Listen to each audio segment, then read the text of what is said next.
कांग्रेस ने जिले की 6 विधानसभा क्षेत्रों में से शेष बची ग्वालियर सीट से सुनील शर्मा को उम्मीदवार घोषित कर दिया है। इस विधानसभा में कांग्रेस के दावेदारों की संख्या सबसे अधिक थी।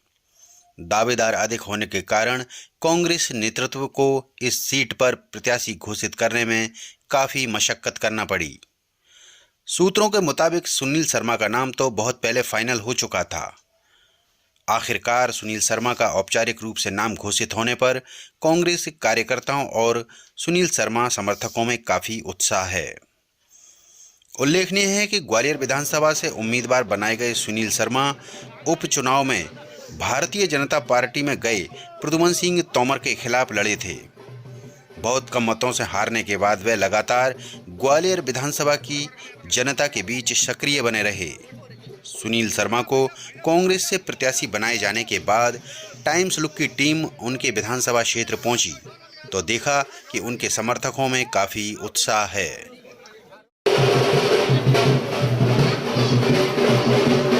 सभा की जनता, मेरा देवतुल्य कांग्रेस के कार्यकर्ता, चुनाव जनता लड़ेगी और ग्वालियर की धरा गालव ऋषि की तपोभूमि और चंबल की धरा ना किसी को धोखा देती है, ना धोखा देने वाले को कभी बर्दाश्त करती है। तो ये चुनाव होगा, ये जनता चुनाव लड़ेगी।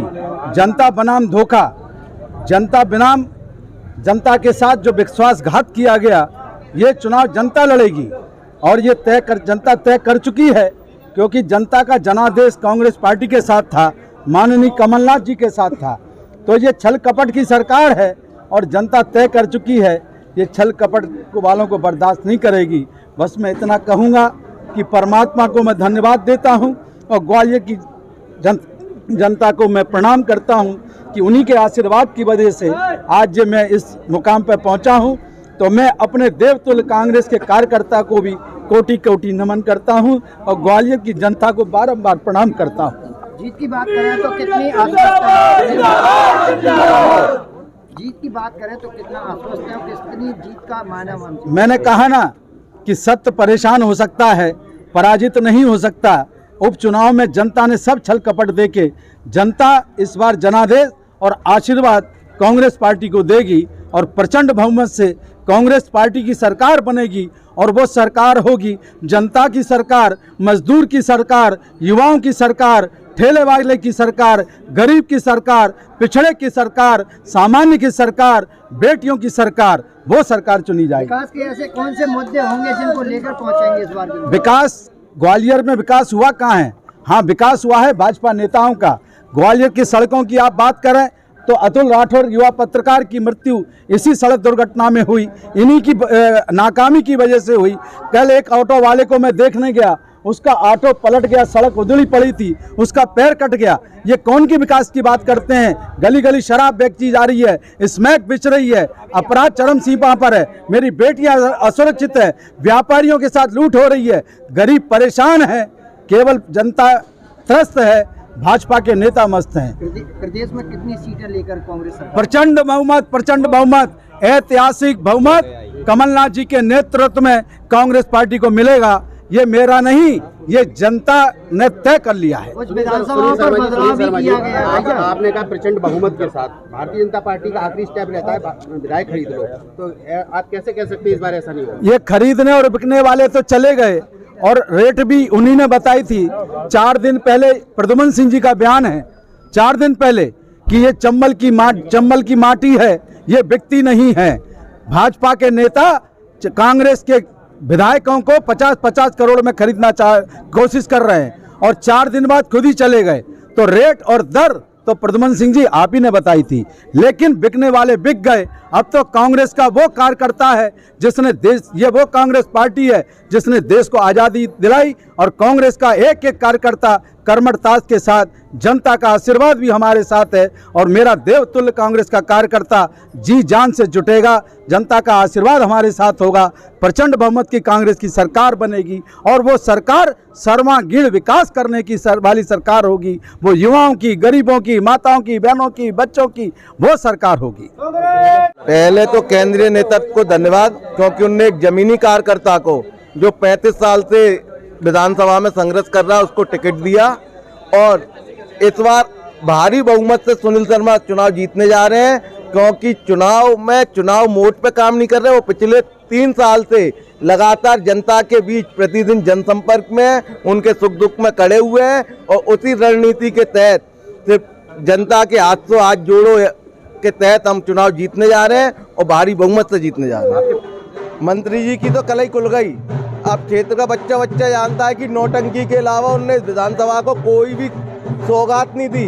बताने को एक आइटम या 2 आइटम बताते 3 बार विधायक रहे हैं, इसलिए गली गली में बच्चा जान गया कि मंत्री जी आएंगे, लॉलीपॉप पकड़ाएंगे और निकल जाएंगे। इसलिए मंत्री जी की शकल से हवाइयाँ उड़ी हुई हैं। मैं तो सबसे पहले अपने नेतृत्व में कमलनाथ जी को धन्यवाद दूंगा, जो कि कई लोग कैंडिडेट टिकट मांग रहे थे, उन्होंने सुनील भैया को जमीनी समझकर नेता को टिकट दिया। और मैं सुनील भैया को भी धन्यवाद दूंगा और कार्यकर्ताओं को भी धन्यवाद दूंगा कि सबने मिलकर पूरी ताकत से जिस तरीके से जनता के बीच में और जमीनी स्तर पर काम किया है, तो जनता को ही पता है कि हारने के बाद में भी वो आदमी घर घर तक बच्चा सुनील शर्मा जी के नाम से जानता है। और मैं तो यही कहता हूँ कि पूरी जनता का बिगर निष्फिकर आशीर्वाद मिल रहा है कि आप तो टिकट लेके आओ, हम आपके साथ तन मन धन तीनों चीज़ों के लिए जनता तैयार है और हम अच्छे वोटों से इस विधानसभा को बहुत अच्छे वोटों से जीतेंगे। जितना हुआ बना रखा है कि बड़ा कैंडिडेट कोई मायने नहीं है। जनता के आगे कोई भी नेता काम नहीं करता, जनता काम करती है, जनता विधायक बनाती है, जनता मंत्री बनाती है। 5 साल से भाजपा ने अगर कार्य किए होते अच्छे, तो ये नौबत क्यों आती? बड़े बड़े कैंडिडेट मंत्री उतारे जा रहे हैं, सांसद उतारे जा रहे हैं। अगर इस तरीके का अच्छा कार्य किया होता तो जनता के बीच में जाने की जरूरत ही नहीं पड़ती। 10 दिन पहले मोदी जी आए थे, आज कल मोदी जी फिर आ रहे हैं। भैया ऐसी क्या आफत आ गई? लेकिन मैं इतना भरोसा दिलाता हूँ जनता को कि जनता का आशीर्वाद सुनील शर्मा जी के साथ है और 11 पार्षद तन मन धन पूरी रात दिन एक कर देंगे। सुनील शर्मा को विधायक बना के, सरकार कांग्रेस की बना के इस विधानसभा में मजबूती के साथ उतरेंगे और जनता का एक दुख सुख में साथ देंगे। ये जनता का संघर्ष था। जनता के लिए जो सुनील भैया ने लगातार अपना चुनाव हारने के बाद जमीनी हकीकत पर कमलनाथ जी ने संघर्ष को देखते हुए सर्वे के आधार पर जो टिकट दिया है, निश्चित तौर पर हम मानते हैं कि जनता इस बार सुनील शर्मा जी को विजय दिलाकर अपने विधानसभा परिषद में भेजेगी। उनके सामने प्रतिद्वंदी प्रत्याशी भारतीय जनता पार्टी के प्रद्युमन सिंह तोमर हैं, जो कि 2-3 बार मंत्री भी रह चुके हैं, करीब 3 बार मंत्री रह चुके हैं। तो ऐसे में क्या महसूस हो, क्या मुकाबला कैसा रहेगा? मुकाबला रोचक है, सभी जानते हैं, लेकिन अब वो पूर्व मंत्री हो गए हैं, अब उनके आगे सिर्फ पूर्व मंत्री ही लगा रहेगा। आने वाले समय में चुनाव में उनको पता है कि किस कदर उनकी हार की बौखलाहट से वो अभी से घर घर जाकर लोगों को गंगा जली की कसम खिलवा रहे हैं। इसका मतलब ये है कि वो हार उनको निश्चित दूर तक दिखाई दे रही है। जो उनके बड़े भ्राताश्री थे, लगातार चुनाव जीतने के बाद 5 वर्षों से एक कमरे में कैद थे, आज चुनाव दोबारा आ गए, कमरे से निकल के जनता के बीच में जा रहे हैं।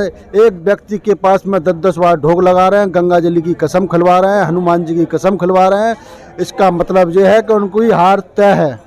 सबसे पहले तो मैं आप लोगों को सबको बधाई देना चाहता हूँ, कांग्रेस के कार्यकर्ताओं को, सब मित्रों को, कि ग्वालियर विधानसभा में इस वर्ष आपको एक ऐतिहासिक परिणाम मिलेगा। जो कि सुनील भाई साहब का संघर्ष था, लगातार उन्होंने जनता की बात उठाई, महनों की बात उठाई और इस ग्वालियर विधानसभा की जो दुर्दशा थी उस और जो भ्रष्टाचार हुए हैं, जो विकास के नाम पे जो लोगों ने अति मचाई है, पूरे विधानसभा में जगह जगह गड्ढे और जगह जगह नालियां खुदी पड़ी हैं, रोड खोदे पड़े हैं और जो ग्वालियर में जो मकान और दुकान तोड़कर लोगों को बेरोजगारी के व्यापार धंधे खत्म करके लोगों को आत्महत्या करने पर मजबूर जिस पार्टी ने किया है, उसको आने वाले चुनाव में 17 तारीख को ये ग्वालियर विधानसभा की जनता उसका जवाब देगी